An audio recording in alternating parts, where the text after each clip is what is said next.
Hey, what is up guys? It's Alec here again, and you may be wondering, Alec, why do you have a mic? Well, you see, my fam's asleep so I can't talk too loud. So that's why I have the mic, just to let you guys know, so you'll see that every once in a while. And yeah, let's dive right into this review of Once Upon a Time in Hollywood. I'm excited to talk about it. There's a lot to talk about. I want to start this off by saying this first portion of this review is going to be spoiler free, aka I'm not going to give anything about the movie away that's going to ruin your experience. I'm just going to look at it. Is it a good movie? But later I am going to be talking about spoilers. So, and I will let you know, so don't worry about that. I'm not gonna ruin the movie just randomly. So, yeah, let's get into the spoiler-free portion of this review. It's exciting. So, if you guys don't know what Once Upon a Time in Hollywood is about, it is set in 1969, which is a crazy year if you don't know. It's the age of hippies, the age of old westerns, in the Manson murders. And oh man, it just looks at the 1969s and it's a lot. It follows Rick Dalton and Cliff Burton, who are this actor stunt double duo that were highly successful, and they're just in their age of starting to go and fall down. And it really follows them for the most part, and it just explores the industry of Hollywood and what it was like in the very late 1960s, and it really dives into a lot, and yeah, it dives into a whole lot. As you guys know, this is Quentin Tarantino's 9th film, and wow, an impressive 9th film at that.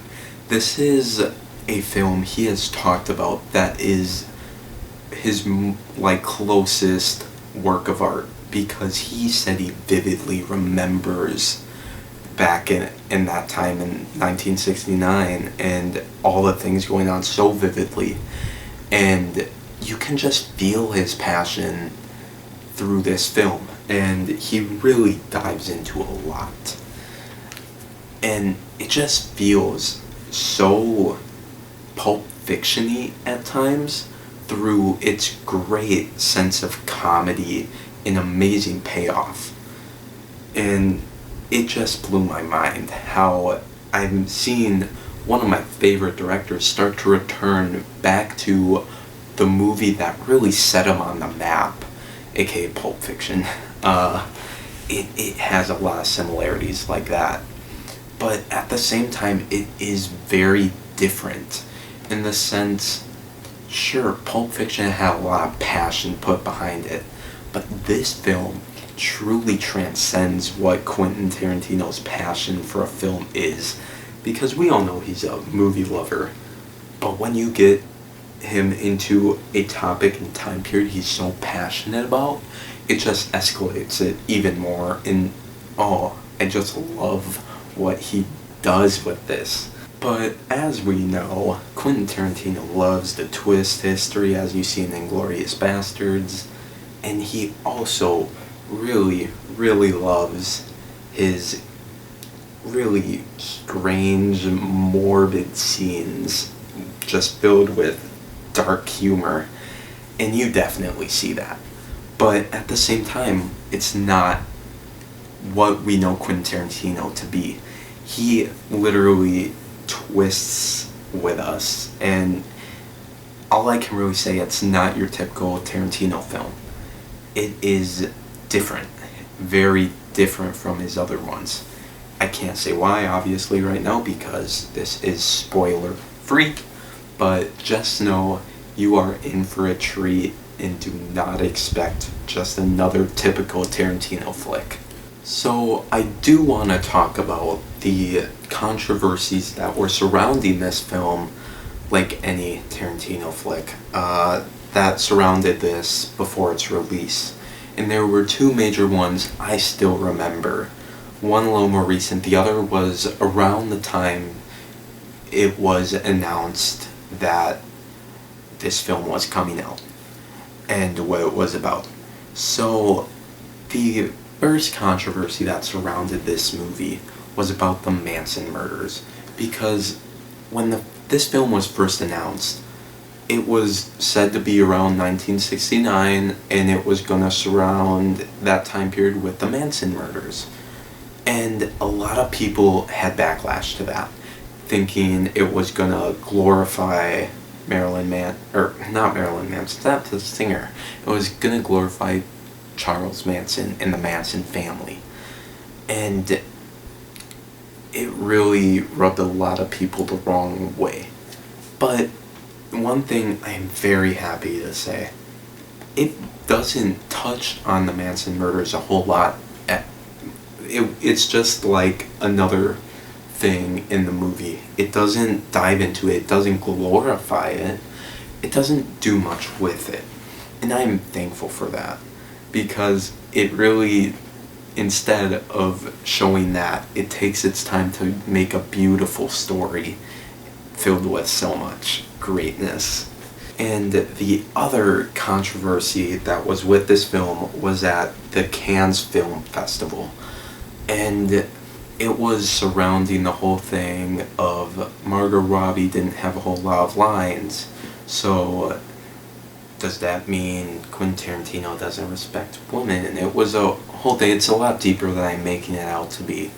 But the basic line was Margot Robbie didn't have a whole lot of lines in the film as her character Sharon Tate. And after seeing this film, I understand why there is backlash towards it. But at the same time, I understand Tarantino's point that this film doesn't circle around Sharon Tate. It doesn't. It's much more around Cliff and Rick. And so through that, there isn't a need for a whole lot of dialogue from Margot Robbie. But I do want to say, Margot Robbie has one of my favorite scenes in this whole film. It completely blew me away, and Margot Robbie does not disappoint. She is very happy to be in this film, and you can tell Quentin Tarantino was working with her a lot to make this a reality, and to make this work so well.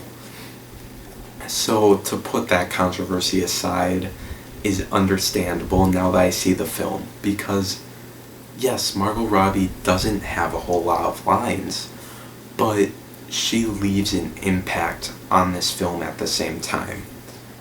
And it's very, very, very interesting, and it ties you in a lot when you watch this. So the best way I can say this is the film follows 3-ish storylines. From 3, or one's 2 people, but 3 different groups or people. It follows the Rick Dalton and Cliff Burton line. It has the Margot Robbie as Sharon Tate line, and then it has the Manson family line. And yes, it doesn't show a whole lot to the storylines. It very much is focused on Dalton and Burton and their whole line. It's not like your other films that focus on multiple characters in the time. I would say it's much more like The Hateful Eight in the kind of aspect it does. It doesn't switch perspectives much, but when it does, it has a lot of importance. And it's really cool. Yes, there are times where it just gets confusing when they switch the lines, like, are we in the same time period? Are we in later? Are we in past? A lot of that gets a little confusing in the movie, but it does not take away from the enjoyable atmosphere this film creates of just straight cinema joy that Quentin Tarantino creates. So, yes, there are 3 different storylines, but they don't ruin the film. I want to dive into this all-star cast that Tarantino was able to accumulate for this film. I just want to start with the main duo, Brad Pitt and Leonardo DiCaprio. Oh man, these two have incredible chemistry with each other, and they bounced off each other so well, and it was so enjoyable to watch them. They brought a lot of humor to this film, and it's a joy to watch them. I couldn't, not be invested in them. They just bring so much to their characters, and I genuinely think this is some of their best work. Leonardo DiCaprio was able to switch from struggling depicted a struggling actor so well, and it just blew me away. And then he's such a good actor too, as you see, because there are parts where he acts in a movie that this movie is trying to show, and it just blows my mind how he's able to go act as a character, acting as a different character so well. It's hard to describe. But also, you have to give credit to Brad Pitt as well, because he pulls out so many different stops. And when I was watching this film, I realized this is a lot like his role in Inglourious Basterds, where Brad Pitt was cracking those lines that had such dark humor to it. And I would say this film is a lot like that. But I would say Brad Pitt took that role they did in Inglourious Basterds, and he elevated it. He strengthened it. And I truly think this is both of their best works. And I applaud them both. I hope they get recognition at the Academy, but we have to see the other films coming out. But they both deserve all the credit they get, and probably even more than they're gonna get, because their work truly transcends this movie, and I hope establishes themselves as some of the greatest actors working in our generation. Now, the other actor in this, or actress, I should say, that was in this movie is Margot Robbie. And, oh man, she's not in it a whole lot, but when she is, she brings that absolute joy out of people. She portrayed such a free spirit and truly made her moments memorable on film. As you guys know, she has one of my favorite scenes, and it still shakes me in my core how amazing it is. But she truly really works with what she was given and portrays Sharon Tate so well. So absolutely well. And there were times where I was like, why is she in this movie? Because there are times where it's confusing why she's here. But man, I'm happy she was, because she truly brought so much energy that even if you didn't have Brad Pitt and Leonardo DiCaprio in this film, she could push this film with her energy.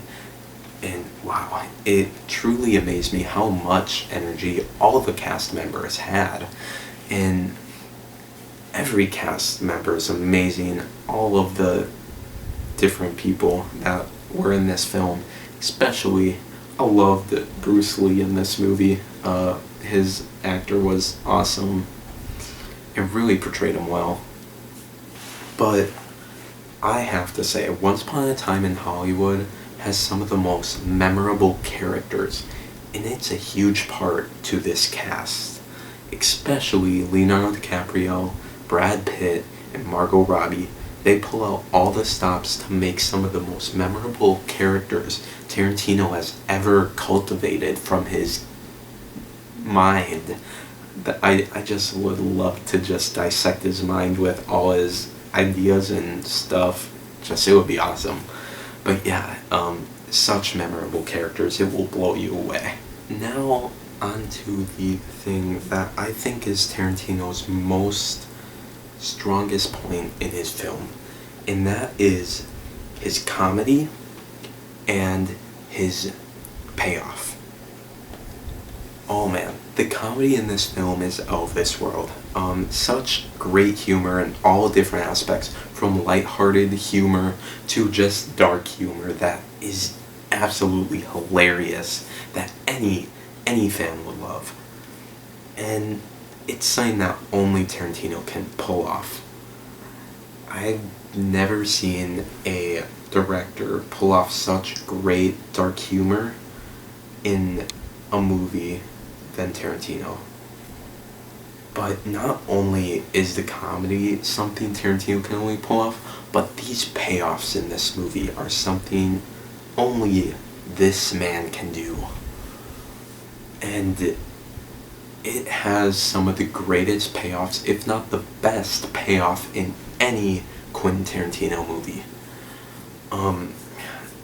It was so crazy to watch because my theater went crazy when the big payoffs came on or some hilarious moment. My theater went insane.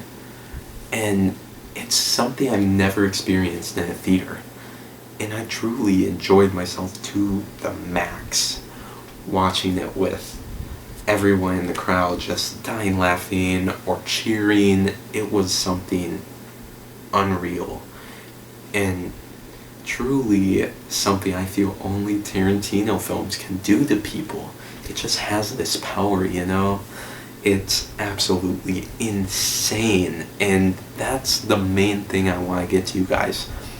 This is a movie that you will experience like no other film in the aspects of it has some incredible payoffs and some hilarious comedy that will ensue, but also such a great story that I think you all need to see.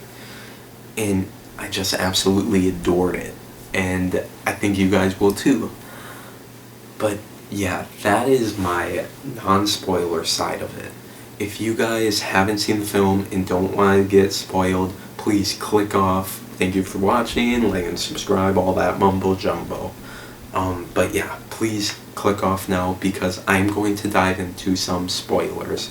Now if you don't mind having these things spoiled, please stick around. I would love to talk to you guys more. But just warning that I am going to be ruining the movie if you haven't seen it. Then yeah, let's dive right into it. I'm really excited to talk about these things I have written down. There's something I really need to talk about. Now to dive into my favorite scene that I've been talking about to you guys with Margot Robbie. And it is, I would say, the best scene in this film. And that is when she goes into the theater to watch, I believe the movie was The Wrecking Crew. And she goes in there to witness the audience's reactions to her part in the movie.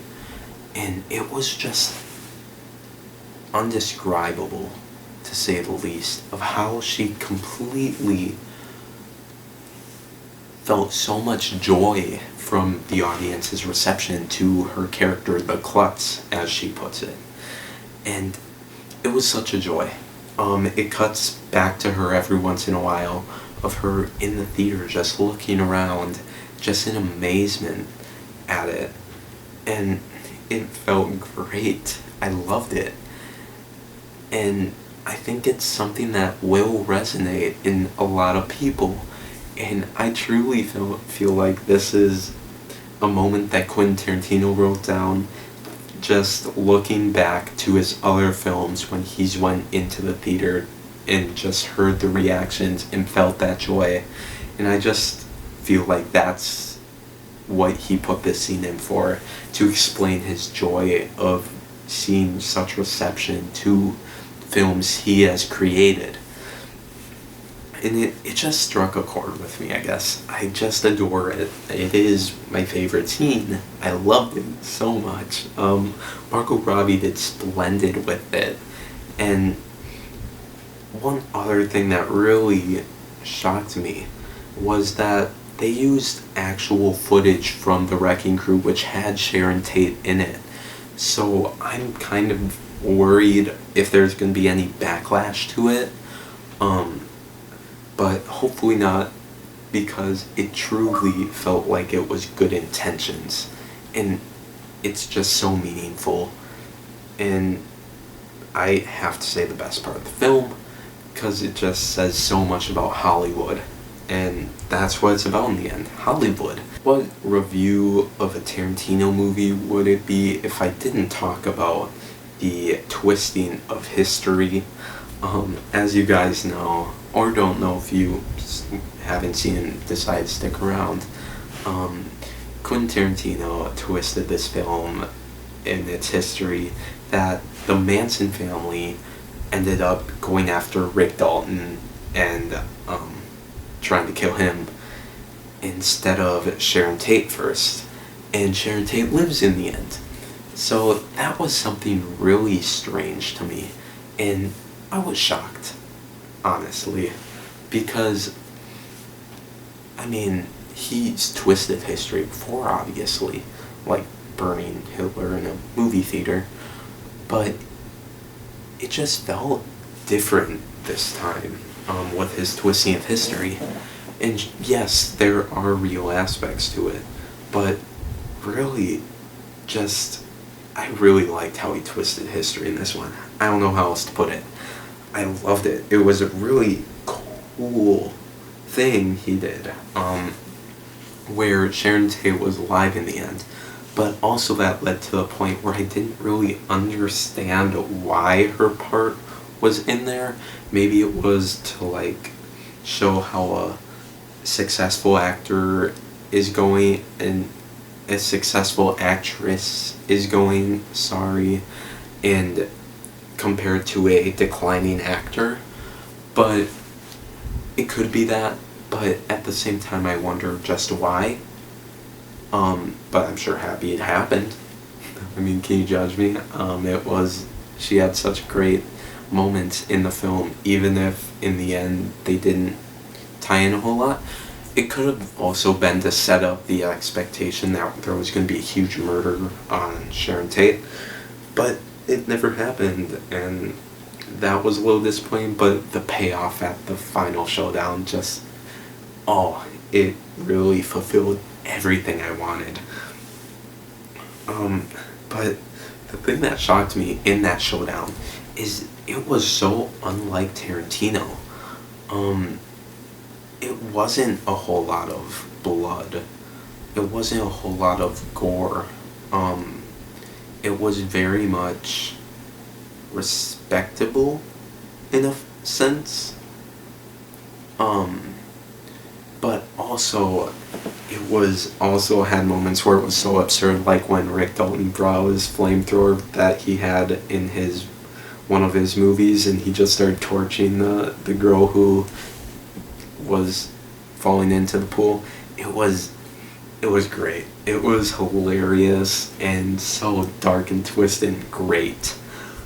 And for the first time that I can think of, this is the first time Quentin Tarantino has had a happy ending, where Rick Dalton is going in with the director of Rosemary's Baby and Sharon Tate to talk to them.